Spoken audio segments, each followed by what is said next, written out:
Palavra Final, com Alexandre Garcia, direto de Brasília. O ministro Moraes pediu ao ministro Zanin é aquele que foi advogado de Lula na Lava Jato, e o ministro Zanin decide porque é o presidente da primeira turma do Supremo. A primeira turma são só 5 ministros, embora o Supremo seja de 11 ministros. Mas voltando, o ministro Moraes, que é o relator há 6 anos, nessa sexta-feira vai fazer 6 anos que ele foi nomeado relator. E começou o inquérito do fim do mundo, como tem chamado o ministro Marco Aurélio.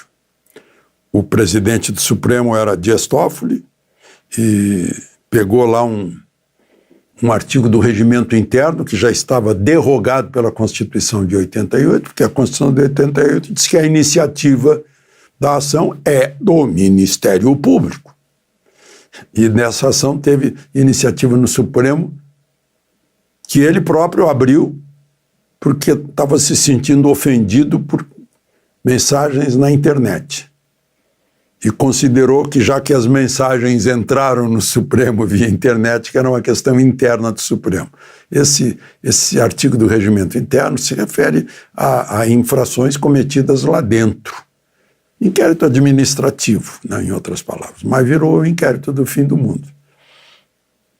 E nomeou, porque normalmente é escolhido aleatoriamente o relator. Nomeou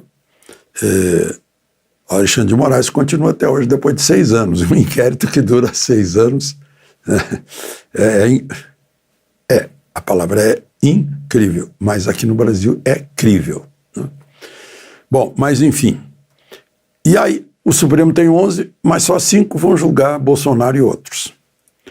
E os que vão julgar é o ex-advogado de Lula, é o ex-ministro da Justiça que estava lá no dia 8 de janeiro, mais 2 ministros, Carmen Lúcia, Fux e o Zanin, nomeados em governo petista. Né?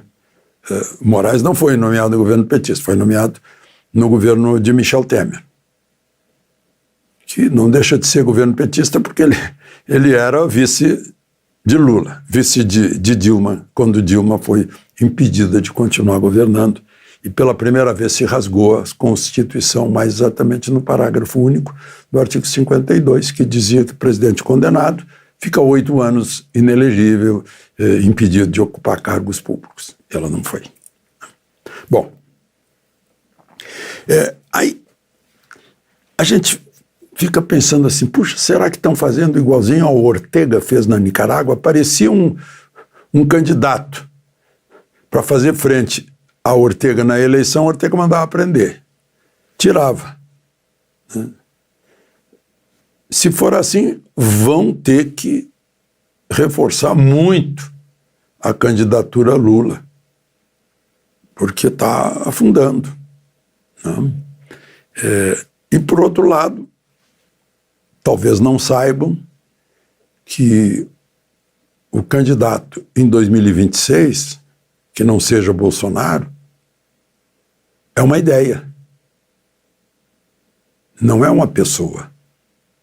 É uma ideia. Uma ideia que deu certo e que está sendo destruída no atual governo, mas é uma ideia que deu certo, de economia liberal, de conservador nos costumes, nos valores familiares, né? E de uma economia que não tem prejuízo em estatal, não tem déficit público, né? Portanto, resiste até a uma pandemia imposta por uma lenda, né?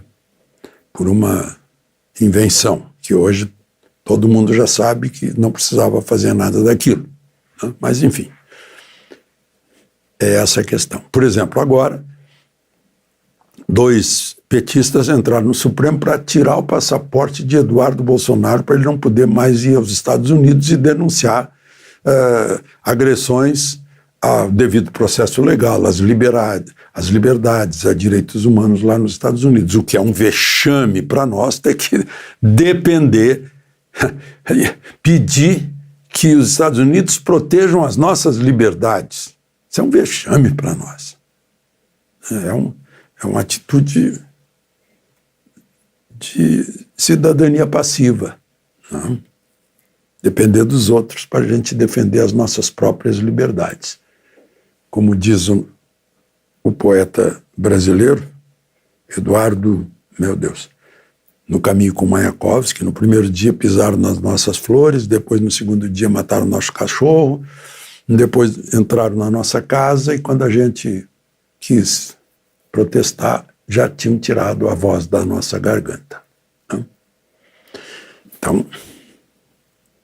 Mas então, peraí, pelo Tratado de Roma, que criou o Tribunal Penal Internacional para proteger direitos humanos no mundo inteiro, isso é um órgão transnacional, portanto, o representante do povo brasileiro não tem só o direito, tem o dever também de sair para fora e denunciar. Querem tirar o passaporte dele, como assim? O que ele exerceu lá? Opinião e palavra. Mas nisso ele é absolutamente inviolável. É o que afirma e estabelece, sem sombra de nenhuma dúvida de interpretação, o artigo 53 da Constituição. Deputados e senadores são invioláveis por quaisquer de suas opiniões ou palavras ou votos. Ponto final. Em qualquer lugar do mundo, da Via Láctea, do banheiro, da intimidade do banheiro, a uma viagem à Lua. Ele pode falar em qualquer lugar. Bom, um deputado falou, pôs lá na rede social, Gustavo Gaia, eu achei que era crítica, brincadeira, ironia, né? Quando Lula, se referindo a Gleisi, disse que estava colocando uma mulher bonita, essa mania de colocar, né? Hoje eu vi que prenderam um traficante lá da Maré, do Alemão, porque ele estava colocando cabelo. Não, ele estava implantando cabelo. Meu Deus do céu, isso colocar é insuportável, né? Mas enfim, Lula disse que estava colocando uma mulher bonita para aproximar o presidente da Câmara, o presidente do Senado, ao governo, né? E aí o Gustavo Gaia postou lá para o marido da Gleisi, o deputado Lindbergh. E aí, Lindbergh, você não vai fazer nada? Ele está oferecendo a mulher, né? Eu vi que foi ironia. Mas o Alcolumbre levou a sério. Não sei se não está acostumado com ironia, sátiras, censuras. E diz que vai processar o Gustavo Gaia.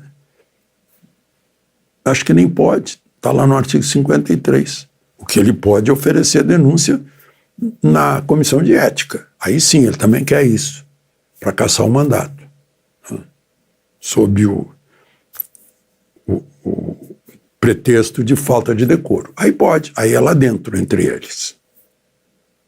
O que não pode eles são invioláveis civil e penalmente. Agora, politicamente, lá dentro é outra coisa, né? Bom,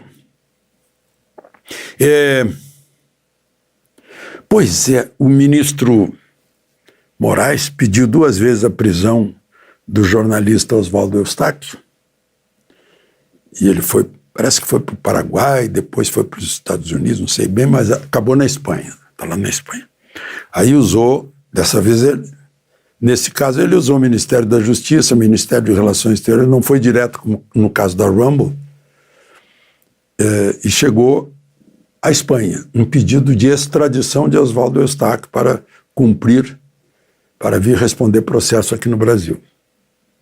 Aí a fiscalia lá, que é a Procuradoria-Geral, disse não, ele está aqui porque ele é jornalista, isso não é crime, é liberdade de expressão, liberdade de imprensa, Aqui não tem censura. No Brasil também não tem. Tem que explicar para eles que ele está fugindo, mas não tem no Brasil. No Brasil é vedada a censura, artigo 220 da Constituição. Também é garantido a liberdade de informação.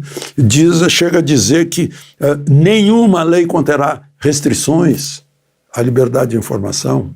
Aqui no Brasil. Lá na Espanha também. Aí, como lá na Espanha eles seguem os princípios legais, a Fiscalia opinou que não pode extraditar e o Judiciário confirmou, não pode extraditar. Eu acho que essas coisas ficam vexatórias para o Brasil no exterior. Né? Para o Brasil, não, para o Judiciário brasileiro. Pega em todo mundo do Judiciário brasileiro. Eu fico lembrando quando falo de Oswaldo Eustáquio, a tristeza com que eu recebi, meu Deus, é um choque, agride todo mundo. Aquela busca e apreensão na casa da família dele, ele já não estava. E a busca que fizeram numa das filhas, meu Deus, desculpem, mas não dá para conter, não dá para esquecer coisas assim que acontecem no nosso país. De Brasília, Alexandre Garcia.